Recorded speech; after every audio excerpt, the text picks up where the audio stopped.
If you had started Lost knowing how many seasons you would have, would you approach the story differently? I think that, it's hard to say, there was a history to Lost that you can't really rewrite. I mean, I think the fact that no one thought the show was going to last more than 12 episodes was really critical in us evolving the show the way we did. I mean, it really liberated us to basically say, we're just going to make 12 really great episodes of television, and if people like them, great, but we're going to find them really entertaining. And we thought it would just be a little cult show that would, like Twin Peaks or The Prisoner, be something that had... Twin Peaks was 30 episodes, The Prisoner was 17 episodes, and we thought, if we could do that, that would be really cool. That would be a great legacy. I mean, we had no idea at the time that it was going to be a big hit, and it was only after the premiere aired and the numbers were huge that we sat down and realized, oh my God, we have to come up with a mythology that's going to last for a long time. I think if you take a story, you can tell a story. I can tell a story to you in 5 minutes, or I can tell it to you in 2 hours. It just depends on the degree of detail you want.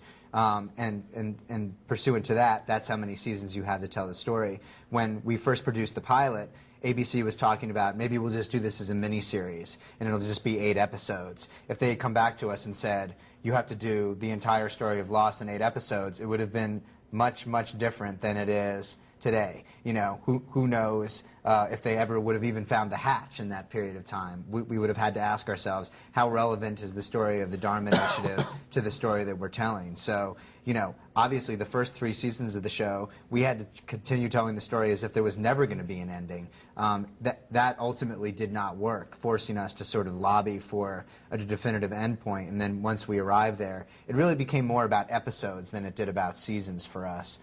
We felt that at a certain point, we'd really be stretching out the story beyond where it wanted to end, and we sort of landed at this happy medium of 6 seasons. Malcolm David Kelly appeared in The Life and Death of Jeremy Bentham. Have you finished telling Walt's story, or can we expect to see him again? In the Bentham episode, Locke has this opportunity to bring Walt back into the show. He can basically say, you're coming back to the island with me. He says that the kid's been through enough. And in a lot of ways, that's our feeling about Walt right now.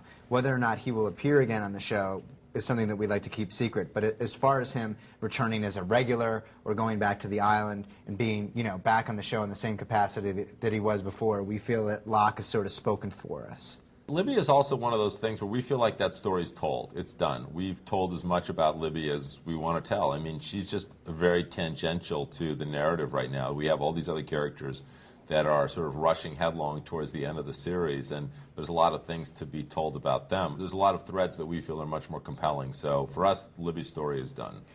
Oh yeah, Libby says hi. Could you rule out one possibility for Adam and Eve? It's not actually Adam and Eve, as in the biblical Adam and Eve from the Bible. It's not the dog something either. out. And can you give us one minor scooplet for Sky One viewers in the UK? You're going to see a couple of characters who you've heard a lot about in the course of the show, but haven't really gotten a chance to meet. How about that? That's mysterious. Excellent. Thank you guys very Okay. much. Thank you. Thank you. Thank Our you. pleasure.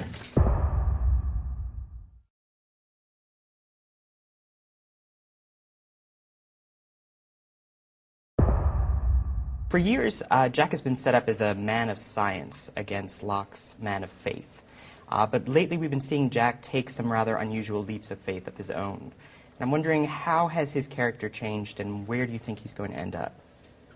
He's radically changed in that respect. I mean, faith has won out. What did he say to make you such a believer? The whole logic versus, faith thing has gone out the window for Jack. I mean, it almost killed him. He was broken and suicidal, and his only way out was to confront the thing that Locke had been telling him all along, is that he really was destined to go to the island. He was not meant to leave. He has to go back, and he has to complete what destiny has in store for him there. We're supposed to go back. Because it's our destiny. How many times are you going to say that to me, John? How can you not see it? Of all the hospitals they could have brought me to, I end up here. You don't think that's fate? What's the most misunderstood thing about Benjamin Linus? Pretty much everything about Benjamin Linus is misunderstood, but it's understandable because he is written in an ambiguous manner and played rather ambiguously.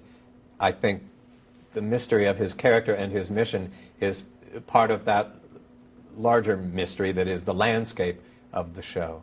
And if we tinker with those mysteries, we might end up with no show at all. It's him. He's the one who's trying to take Aaron. No, you don't understand. No, Jack, she's right. It was me.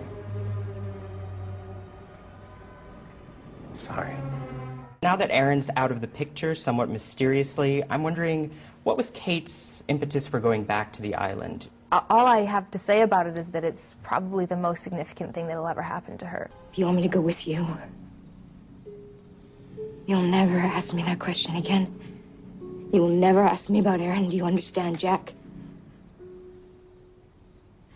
Yes. Aaron was the one person who was able to take her from the selfish, running convict who cares about nothing and no one but herself, to settling, to being still, to sacrificing everything and anything for another individual. And I think we saw pieces of that in her love for the different gentlemen on the island, but nothing like what we've seen of her as a mother. If there was an alternate universe where neither Jack or Sawyer was on the island, which character do you think Kate would have hooked up with? Would we have seen a Kate and Bernard super couple? I, as Evangeline, would love that. Sam is just the most wonderful man to work with. Sam, who plays Bernard. Well, you know, I think it's, she's tough, and so is Saeed. He's kind of a hardcore man. I think that they were hardcore enough to keep up with each other. Honestly, I don't know. I already think that there's just way too much to keep up with two, let alone trying to throw anything else into the mix. I'm wondering how the character of Ben has changed from when you first joined the series in season 2. Well, I wouldn't say that Ben has changed an awful lot. I mean, Ben seems to be a finished personality.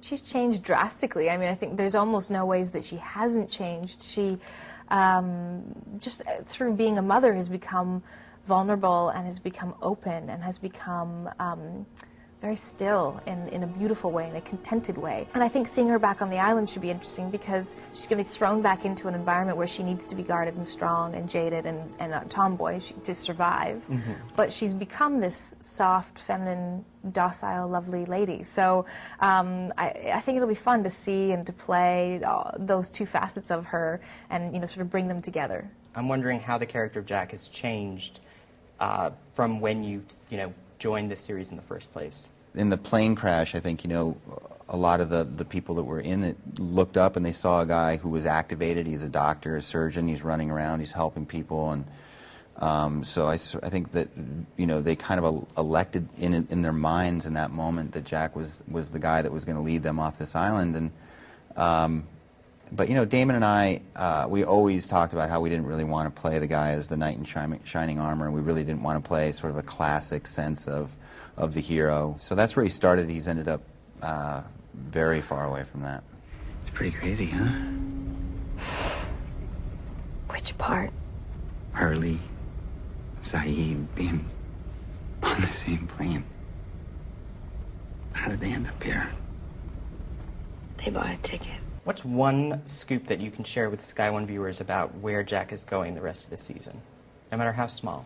Jack is really, now that he's back on the island, he is laying in wait, and he feels it's really an interesting place for him for a bit, where he's wondering, how am I going to know when I've dropped back into my fated destiny? How am I going to know what that is? And something does come where he feels absolutely 100% certain that he's found the thing that he is meant to accomplish on this island. Kate is, for the first time probably in 5 years, has become an incredibly decisive woman. She is standing on her own 2 feet and has her own agenda, and that's all that matters to her. Ben answers to more people than anyone ever thought.